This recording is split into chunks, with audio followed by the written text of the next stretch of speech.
अस्सलाम वालेकुम जी। Welcome back to my channel जी। तो आज मैं आपसे शेयर करूंगी बहुत ही मज़ेदार टेस्टी सा जो है बीफ यखनी पुलाव परफेक्ट मेजरमेंट के साथ बनाएंगे और बनेगा एकदम जूसी और मज़ेदार सा। रेसिपी को एंड तक ज़रूर देखिएगा। ज़बरदस्त सा पुलाव बनाने के लिए जी सबसे पहले हम बनाएंगे यखनी। यखनी बनाने के लिए मैं कुकर का यूज़ कर रही हूँ। सेम रेसिपी जो आप कुकर के बगैर भी बना सकते हैं। इसके लिए जी मैंने 1 kg के करीब जो है बीफ के लिए, बीफ और मटन दोनों में बना सकते हैं, आपकी चॉइस भी है। इसके बाद इसमें कुछ चीज़ें शामिल करूँगी। 1 टेबल स्पून इसमें मैंने धनिया का यूज़ करूँगी, 1 टेबल स्पून सौंफ का, 1 टीस्पून इसमें ज़ीरा, साबुत ज़ीरा जाएगा, और एक छोटे साइज़ का प्याज, 7 से 8 जवे लहसुन के, और 1 इंच का छोटा सा टुकड़ा जो है अदरक का जाएगा। सारी चीज़ें हम कुकर में शामिल करेंगे और साथ इसमें नमक शामिल करेंगे। नमक मैं इसमें 1 टेबल स्पून शामिल करूँगी।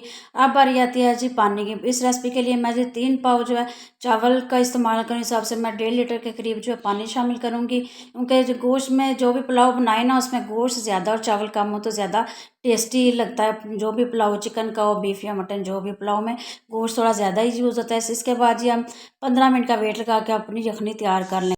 यहाँ पे जी इस रेसिपी के लिए मज़ेदार सा पुलाव बनाने के लिए मैंने जी 750 ग्राम के करीब जो है चावल या बासमती चावल इस रेसिपी के लिए मैं यूज़ कर रही हूँ। इसको अच्छी तरह से जो ना खुले पानी के साथ अच्छी तरह से वॉश कर लेंगे। और जी यहाँ पे हमारी यखनी हो गया रेडी, और गोश्त देख लेंगे, गोश्त को भी देख लेते हैं। बिल्कुल ज़बरदस्त सा एकदम फर्स्ट क्लास हमारा गोश्त हो गया सॉफ्ट। अब हम ऐसा करेंगे जी, यखनी में से ना जो गोश्त की जो बोटियाँ ना बीफ की, सारी हम निकाल के एक साइड पे एक अलग से प्लेट में रख लेंगे, ताकि जो इसमें हमने साबुत खड़े मसाले यूज़ किए हैं ना, वो भी सेपरेट हो जाएँ। वो जो पुलाव में ना कुछ लोगों को पसंद नहीं आते, वो हम इसको सेपरेट कर लेंगे।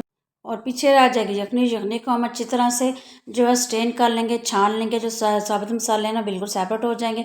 एक खुला बर्तन लेंगे, उसमें 1 कप के करीब जो है मैंने ऑयल का शामिल किया। 2 दरमियाने साइज़ के इसमें प्याज आएंगे। प्याज का हम जी गोल्डन कलर देंगे, बस इस बात का ध्यान रखेंगे जले ना। जैसे हल्का सा इसमें गोल्डन होएंगे ना, कलर की तरफ आएंगे प्याज, तो हम इसमें कुछ साबुत मसाले शामिल करेंगे। साबुत मसाला मैंने 1 टीस्पून साबुत ज़ीरा, हाफ टी स्पून काली मिर्च, 3 से 4 लौंग, 2 मोटी इलायची, और छोटा छोटा सा एक टुकड़ा जो है दालचीनी का शामिल किया। इसको भी प्याज के साथ गोल्डन कर लेंगे, ताकि हल्की अच्छी सी इसकी खुशबू आ जाए। इसके साथ ही जो मैंने ना 1 टेबल स्पून के करीब जो है लहसुन अदरक का पेस्ट शामिल किया। लहसुन अदरक थोड़ा सा इसमें ज़्यादा जाएगा।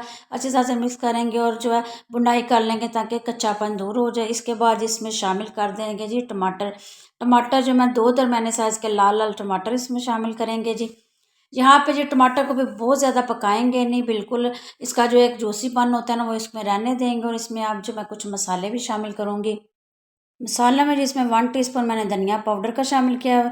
थोड़ा सा टेस्टफुल बनाने के लिए इसमें मैंने 1 टीस्पून जो है मोटी कुटी लाल मिर्च शामिल किया। 1 ही टीस्पून इसमें मैंने नमक शामिल किया है, और 1 टीस्पून इसमें काली मिर्च का जाएगा। मिक्स करेंगे, और जो है सारे मसाले जो अपने टेस्ट के हिसाब से कम या ज़्यादा कर सकते हैं। यखनी में मैंने 1 टेबल स्पून नमक का यूज़ किया था, इसलिए अब इसमें जो मैंने 1 टीस्पून नमक शामिल किया। और लास्ट में मैंने इसमें ना थोड़ा सा चाइनीज़ सॉल्ट शामिल किया है, इसमें बड़ा अच्छा सा टेस्ट आएगा। उसके बाद जी मैंने इसमें शामिल कर दिया है जो हमने यखनी में बनाया था ना गोश्त। गोश्त को भी अच्छी तरह से हमने सारे मसालों के साथ बनाई कर लेंगे, ताकि अच्छा सा फ्लेवर सा सारे मसालों का टेस्ट एक सा जो है गोश्त के अंदर आ जाए। बुनाई करने के बाद बारी आती है यखनी की। यखनी जो हमने छान के रखी थी उसमें शामिल करेंगे और अच्छी तरह से इसको मिक्स कर लेंगे।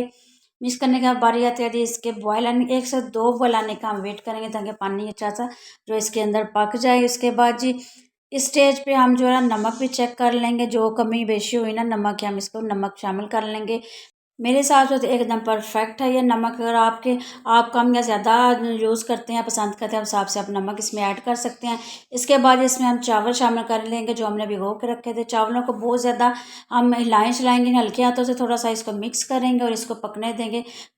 जब तक ये चावल जो है ना यखनी को अच्छी तरह से पी नहीं लेते, अच्छी तरह से हमारे चावल पक नहीं जाते, हम इसको देखें बबल आने शुरू हो गए हैं, इसको अच्छी तरह से पकने देंगे।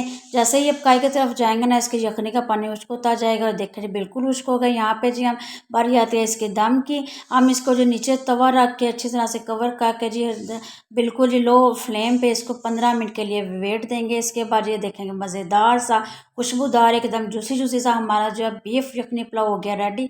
देखिए एकदम निखरे निखरे से इसके चावल और जूसी बिल्कुल टेस्ट की तो क्या ही बात हो। एकदम लाजवाब खुशबू के साथ हमारे जो है पुलाव हो गया है रेडी। बकरा ईद आगे आ रही है, बकरा ईद के लिए तो हर घर में ये एक स्पेशल डिश के तौर पर बनाई जाती है। अब ये रेसिपी ज़रूर ट्राई कीजिएगा, अपना फीडबैक देना ना भूलिएगा। बहुत ही सिंपल और इजी तरीके के साथ मैंने आपके साथ ये रेसिपी शेयर किया। आप एक दफ़ा घर पे बनाएंगे ना, घर में गेस्ट या अपने घर में जिसके लिए भी बनाएंगे ना, इसकी इतनी लाजवाब खुशबू और जितना जूसी सा इसका टेस्ट है ना, हर कोई आपकी तारीफ़ करेगा। जो रेसिपी ज़रूर ट्राई कीजिएगा, बनाए खाएं, एंजॉय कीजिएगा। वीडियो को लाइक शेयर और चैनल को सब्सक्राइब करना ना भूलिएगा। Thank you.